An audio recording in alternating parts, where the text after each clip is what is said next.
दोस्तों, रात हो चुकी है और टाइम हो गया है हमारा ये ब्रॉडकास्ट शुरू करने का। आज एक इतना खतरनाक मैं आपके लिए किस्सा लेकर आया हूँ,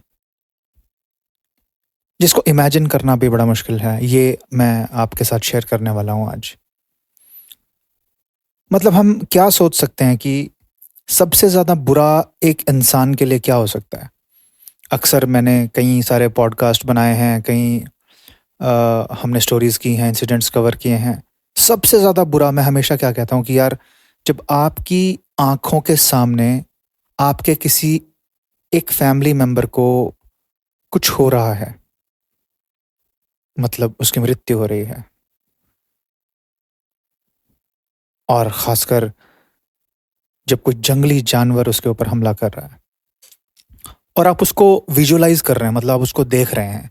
इससे ज़्यादा खतरनाक चीज़ कोई नहीं हो सकती दोस्तों, कोई भी हम इमेजिन भी नहीं कर सकते। लेकिन जो मैं आपके लिए ये इंसिडेंट लेकर आया हूँ ना, ये उससे भी ज़्यादा है, एक लेवल ऊपर है। वो क्यों है? वो जब आप सुनेंगे तो खौफ से भर जाएँगे।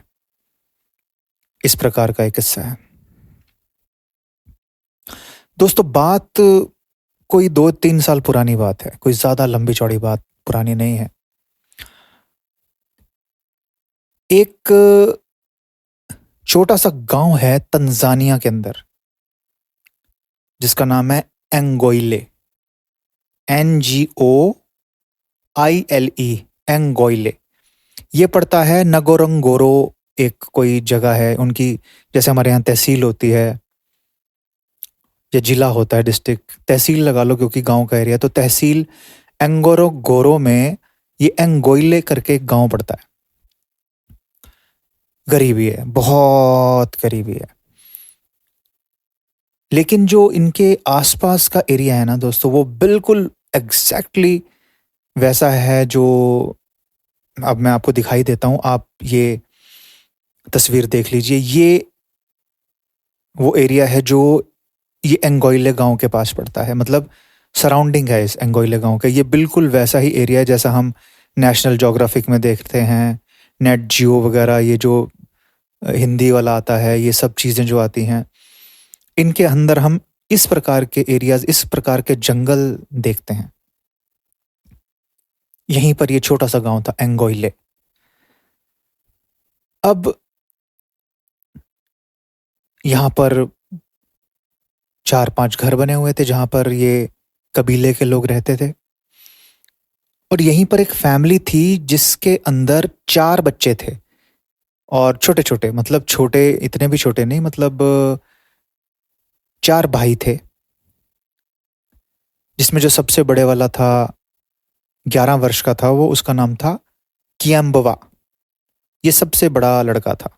बाकी इसके 3 छोटे भाई थे जो 9 से लेकर 11 के बीच में ही थे, लेकिन 11 से कम थे।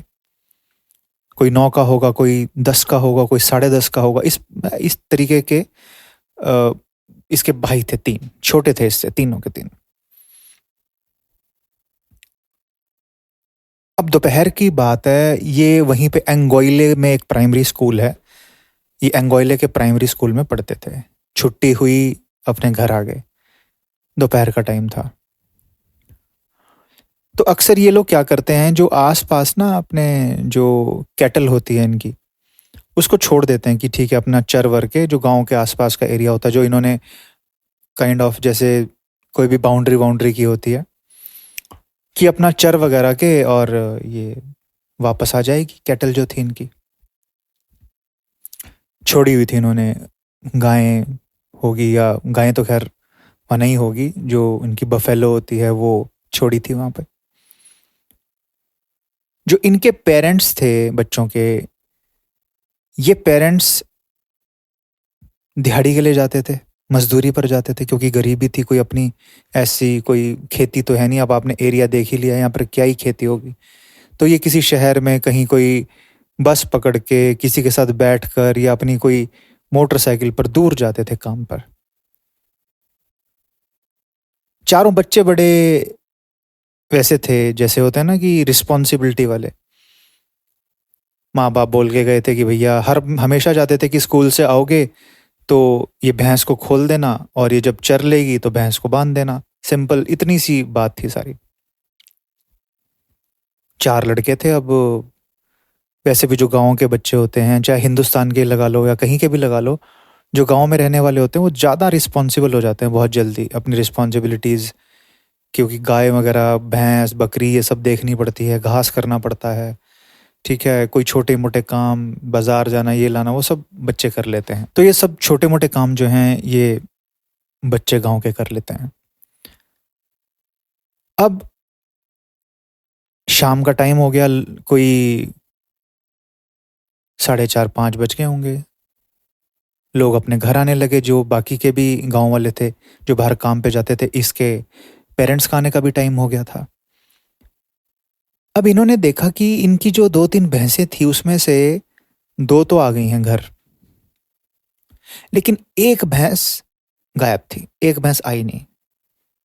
अब इनके लिए भैंस का गायब होना गाँव वालों के लिए बहुत बड़ी बात थी, क्योंकि उसी से सारा चलता था इनका, दूध, खर्चा पानी जो भी था, एक साइड इनकम थी। तो बच्चे बड़े परेशान हो गए चारों के चार। जो बड़े वाला था ये कियांबवा, इसको लगा कि यार अगर ये जो भैंस है अगर ये नहीं मिली तो चलो माँ बाप तो मारेंगे तो बाद में, पर हमारा एक मवेशी गुम हो गया, चोरी हो गया। चोरी भी होती थी वहाँ पर, कोई और गांव वाला आता था, स्टॉक करता था और भैंस को बांधा और ले गया। गरीबी है काफ़ी ज़्यादा तंजानिया के अंदर। तो बच्चे ने जाके इधर उधर देखा, माँ बाप का आने का टाइम हो गया क्योंकि बाकी लोग तो आ गए थे घर, जो बाकी के लोग थे जो बाहर जाते थे। तो इसे था कि मेरे भी मम्मी पापा का टाइम हो गया है, तो मैं फटाफट से एक बार देख लूँ। नज़र मार के आता है, इधर उधर जाता है, आवाज़ लगाता है, जो भी इनकी अपनी भाषा में बोलते हैं, पर कोई मतलब रिस्पॉन्स नहीं, कोई कहीं से नज़र भी नहीं आ रही थी भैंस जो थी। समय बीत रहा था, 5 बज गए थे, शाम भी ढलने वाली थी, रात जल्दी आ जाएगी, ऐसा भी सीन था वहाँ पर। परेशान हो गए कि भैया आज तो बड़ा मुश्किल हो गया। तो कियांबा कहता है कि अपने भाइयों को, जो छोटे भाई थे इसके, कि मैं ना थोड़ा सा आगे तक जाकर आता हूँ, एक बार देख कर आता हूँ थोड़ा।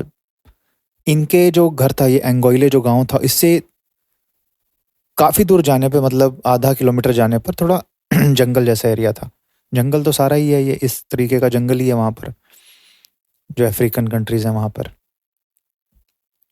तो छोटे वाला कहता भाई इसका कि नहीं नहीं मैं भी जाऊँगा साथ में, हम तो सब चलेंगे, हम यहाँ क्या करेंगे, तीनों हम क्या करेंगे। भाइयों में अच्छी बॉन्डिंग थी। तो कैम्बो अब सोचता है कि ठीक है यार, एक काम करते हैं, फटाफट जाएंगे और देख कर आ जाते हैं, इससे पहले कि मम्मी पापा घर आए, भैंस को देख कर आते हैं। चारों बच्चों ने अपना दरवाज़ा लगाया उसका, कि ताला वाला तो क्या लगाना था कि पेरेंट्स आएंगे तो खोलेंगे, लगाया और पड़ोसी को बता दिया कि ऐसा है कि अंकल हम लोग जा रहे हैं, हमारी भैंस थोड़ी सी ये मतलब आई नहीं है, तो उसको हम देख के आ रहे हैं। और हमारे मम्मी पापा हैं तो उनको बता देना कि हम लोग बस अभी भैंस को देख कर आए फटाफट। तो उन्होंने कहा कि ठीक है जल्दी जाओ, क्योंकि अभी सूरज पूरा ढला नहीं था, हल्का हल्का नीचे जा रहा था। तो चारों बच्चे बढ़े, आगे की तरफ बढ़े, तेजी से बढ़ रहे थे। सबसे आगे कियम्वा चल रहा था, जो सबसे बड़ा बच्चा था, 11 साल का। दोस्तों अब क्या होती है उम्र 11 साल की, मतलब 9, 10, 11 क्या उम्र होती है, कुछ भी उम्र नहीं होती। लेकिन रिस्पॉन्सिबिलिटी जो है, जो समय है, वो रिस्पॉन्सिबिलिटी सिखा देता है। तो चारों के चार बढ़ने लगे, आगे जाने लगे, आवाज़ लगा रहे भैंस को कि भाई कहीं से मिल जाए, कोई दिख जाए, कुछ भी कहीं से तो कोई झलक दिख जाए, लेकिन नहीं, कुछ भी नहीं। अब ये चलते चलाते इनको पता नहीं चला कि ये बहुत आगे निकल गए, लगभग 1.5-2 किलोमीटर आगे निकल गए, कि कहीं तो हमें भैंस नजर आए, अब आए हैं तो लेकर जाएंगे, ये इन्होंने ठान लिया बच्चों ने। अब शाम ढल गई थी। शाम ढलकर जो वो एक ट्रांजिशन फेज होता है ना, जब बिल्कुल रात भी नहीं आई होती और शाम ढल चुकी होती है और हल्के हल्के तारे, कहीं से हल्की हल्की चांद की रोशनी नजर आ रही होती है, ऐसा माहौल बन गया। अब यहां से वापस जाएंगे तो अंधेरा होना ही है। तो क्याम्बुआ कहता है कि भाई देखो, जो इनका बड़ा भाई था, कि ऐसा है कि मुझे लगता है कि भैंस तो या तो चोरी हो गई या मर गई कहीं पर, या कोई जंगली जानवर ले गया। तो वापस चलते हैं, घर वापस चलते हैं। तो जो बाकी 3 इसके छोटे भाई थे, उन्होंने भी कहा कि हाँ भैया चलो, मतलब अब तो हमें भी डर लग रहा है, रात होने वाली है, तो चलते हैं सारे। हाथों में बेचारों के पतले पतले से डंडे, जो भी खेलने कूदने के लिए इन्होंने उठाए होंगे, ये वापस घर की तरफ मुड़ गए। अब ये जैसे ही घर की तरफ मुड़े, इन्होंने अपनी डायरेक्शन बदली, तो ऐसा लगा क्याम्बवा को, जो बड़ा भाई था, जो बड़ा बच्चा था सबसे, कि पीछे से कोई, ऐसा लगा कि कोई झाड़ी हिली है बड़ी जोर से, बड़ी तेज। तो ये सबसे आगे चल रहा था क्याम्बवा, मतलब उनका वो कर रहा था, क्या कहते हैं उसे, कि नेतृत्व कर रहा था अपने भाइयों का, सबसे आगे चल रहा था, कि रास्ता दिखा रहा था उनको कि यहां से चलो, यहां से चलो। तो जो 3 भाई थे जो पीछे चल रहे थे, छोटे, वो कहते कि भैया लगता है भैंस मिल गई, आवाज आ रही है उसकी, शायद वो घास चर रही है। जो झाड़ी की आवाज थी, अब देखो दोस्तों, अब वो किस, मैं वही बात हमेशा कहता हूं कि वो कोई शिकारी तो थे नहीं, बच्चे थे छोटे छोटे, भैंस देखने गए थे, उनको लगा कि भैंस मिल गई। वो तीनों जो थे छोटे वाले, पीछे जो थे चल रहे थे कियम्बुआ से, वो भाग के देखने लग गए उसको, कि झाड़ी की आवाज क्या है। इन्होंने मतलब 1 सेकंड भी वेट नहीं किया कि रुक जाएं, एक बार देख लें क्या आवाज है क्या नहीं। भाग के सीधा उस झाड़ी की तरफ चले गए कियम्बुआ, और अब इनके बीच में कोई डिस्टेंस हो गया 15-20 फीट का। ये भागकर पीछे जा रहे थे देखने उस झाड़ी में, कि झाड़ी में क्या है, भैंस मिल गई, भैंस मिल गई। जैसे ही सबसे छोटे वाला दोस्त उस झाड़ी के पास पहुंचा, वहां भैंस तो क्या थी, एक भूखी शेरनी बैठी हुई थी वहां पर, एक लायनस बैठी हुई थी, जो इन बच्चों को पता नहीं कब से स्टॉक कर रही थी। शायद इनके साथ साथ चल रही थी, कि जब ये रुकेंगे, क्या कुछ करेंगे, इन पे झपटूंगी। वो जैसे ही छोटे वाले ने देखी, उसने तो ऐसी हल्ला मचाने के लिए भागा, जैसे ही वो तीनों बच्चे पीछे की तरफ भागे कियम्बुआ की तरफ, वो शेरनी बाहर निकली, उसने तीनों को ऑन द स्पॉट गिरा दिया। क्योंकि एक 9-10 साल के बच्चे क्या होते हैं दोस्तों, और एक शेरनी, भारी भरकम 200-250 किलो की शेरनी, वाइल्ड शेरनी, एकदम भूखी शेरनी। और क्या समझ रही थी वो, कुछ भी नहीं समझ रही थी इन बच्चों को। जो कियम्बुआ था उसके बीच में और अब शेरनी के बीच में जो डिफरेंस था, वो 15-20 फीट का था, क्योंकि कियम्बुआ वहीं रुका हुआ था देखने के लिए कि ये भाई मेरे क्या करने वाले हैं। जैसे ही दोस्तों 3 बच्चों को उस शेरनी ने नीचे गिराया, कियम्बुआ के बिल्कुल साथ में था एक अकेसिया करके एक पेड़ होता है, अकेसिया, ये वहीं पाया जाता है अफ्रीका में। अकेसिया, जिसकी फोटो इस टाइम मैं आपको दिखा रहा हूँ, ये देखो, आप फोटो देखो, ये बिल्कुल वैसा पेड़ है जैसे हमारे यहाँ कीकर का पेड़ होता है ना, गाँव के अंदर कांटे होते हैं, जिसके अंदर तने पे भी कांटे लगे होते हैं। ये अकेसिया का पेड़ था। अब कियम्बुआ ने देखा कि मेरे 3 भाई तो बेचारे नीचे गिर गए। दोस्तों कितना दुखद दृश्य होगा वो, लेकिन अपनी जान तो बचानी थी, क्या कर सकते हैं, शेरनी के सामने क्या करेगा ये छोटा बच्चा, ये क्या करेगा। अब कियम्बुआ फटाफट चढ़ा अकेसिया के पेड़ के ऊपर, और सबसे ऊपर पतली सी एक जो स्टेम निकली हुई थी उसके ऊपर जाकर बैठ गया। नीचे से लगभग कोई 10-12 फुट ऊपर चला गया वो। बिल्कुल ठीक सामने 10-20 फीट की दूरी पे 3 बच्चे, 3 भाई, जो थोड़ी देर पहले साथ थे, खेल कूद कर इसके साथ भैंस को देखने आए थे, भाई के निर्देश पर चल रहे थे, सब कुछ कर रहे थे। बस एक गलती कि उस समय भाई की नहीं सुनी और भाग कर सीधा झाड़ी में देखने गए कि हमारी भैंस मिल गई, भैंस मिल गई, भैंस मिल गई। उस शेरनी ने तीनों को वहीं खत्म कर दिया, ऑन द स्पॉट दोस्तों। अब ये जो क्याम्बवा ऊपर बैठा हुआ था इस अकेसिया पेड़ के, इसने देखा कि ओहो हो, ये तो बड़ा दुख वाला मंजर, बड़ा मतलब ऐसा वहां पर हो गया कि ऐसा तो भगवान किसी को ना दिखाए। अब सिर्फ इस शेरनी ने उन बच्चों को मार के वहां गिराया ही नहीं था, बल्कि जब ये क्याम्बवा उस अकेसिया ट्री के ऊपर चढ़ गया, रात हो चुकी थी, इसे आवाजें आने लगी कि वो उसके भाइयों को खा रही है। पहले ये सोच रहा था कि ठीक है, इसने मार दिया, यहां से चली जाएगी, फिर मैं अपने घर को भाग जाऊंगा। लेकिन जब वो पेड़ पे बैठा था, उसने ये रिकॉर्ड में बताया दोस्तों, ये चीज़ उसने न्यूज़ चैनल्स को बताई है कि उसे पेड़ पर बैठे बैठे भी अपने भाइयों के ब्लड की, उनके मांस की जो स्मेल होती है, वो पेड़ तक आ रही थी, ऊपर तक। ये शेरनी ने तीनों बच्चों को खाया,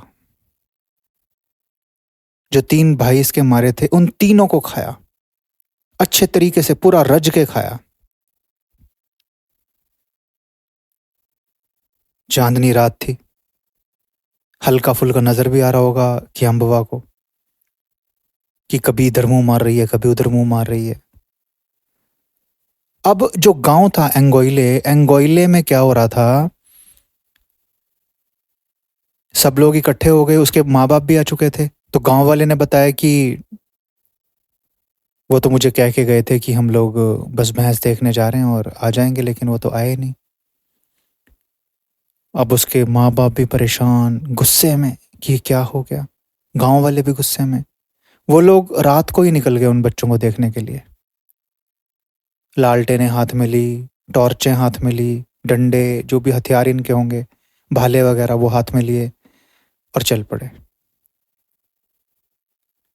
कुछ इनको रात में नजर नहीं आया कि कहाँ पे क्या हुआ, कुछ भी नहीं नजर आया। क्याम्बवा इस समय भी उसी पेड़ के ऊपर बैठा हुआ था। दोस्तों पूरी रात बीतती है, पूरी रात ये बच्चा उस अकेसिया ट्री के ऊपर बैठा रहा और 5 घंटे लगातार वो शेरनी इसके तीनों भाइयों को खाती रही। जब उसका पेट भर गया, बिल्कुल रज गई वो तो वहां से उठी और चल पड़ी। सुबह जैसे ही सूर्य की किरणें निकली, ये गांव वाले फिर और आगे बढ़े, और आगे बढ़े तो देखा एक अकेले पेड़ के ऊपर एक बच्चा बैठा हुआ है। दिख गया इनको, क्योंकि इतना घना जंगल नहीं होता वहां पे अफ्रीका का, एक पेड़ यहाँ, एक पेड़ वहां, एक पेड़ वहां, ऐसे होता है। तो जब इन्होंने देखा कि वो बच्चा बैठा हुआ है, उसके पास गए, वो तो कियाम्बवा था।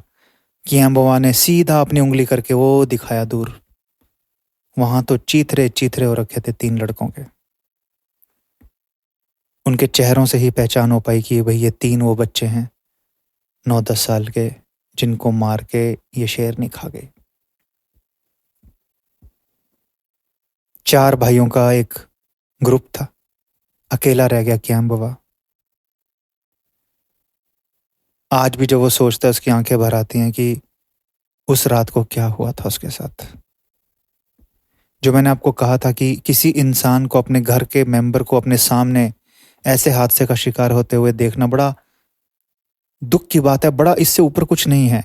लेकिन 3 भाइयों को, 3 घर के सदस्यों को इकट्ठे मरते हुए देखना, इससे ऊपर तो मुझे नहीं लगता कि इससे ऊपर कोई दर्दनाक चीज हो सकती है।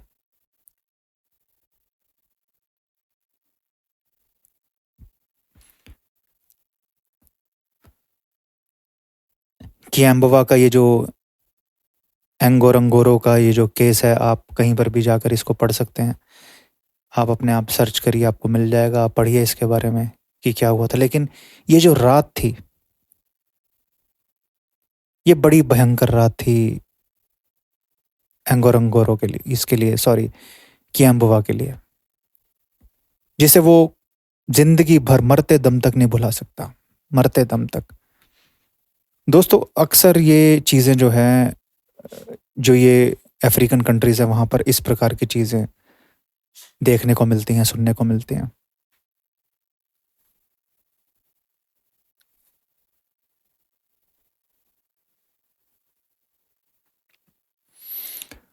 दोस्तों ये एक बड़ा ही दर्दनाक हादसा जो मैंने आपके साथ शेयर किया, ये हुआ था आज से 2-3 साल पहले, और ऐसे बहुत सारे हादसे हुए हैं, लोगों ने बहुत सफ़र किया है। मैं आपको सुनाता हूँ, हर रोज़ लेकर आता हूँ आपके लिए।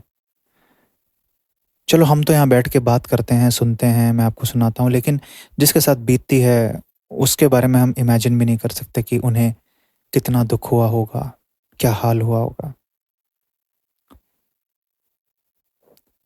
तो दोस्तों ये जो हमारी सीरीज़ है ब्रॉडकास्ट की, हम इसमें इसी प्रकार से आपको किस्से सुनाते हैं, ढूँढ-ढूँढ कर आपके लिए लेकर आते हैं। आप लोग अपने चैनल को प्यार देते रहिए, बाकी आपकी रात शुभ हो, गुड नाइट, शब्बा खैर एंड शुभ रात्रि।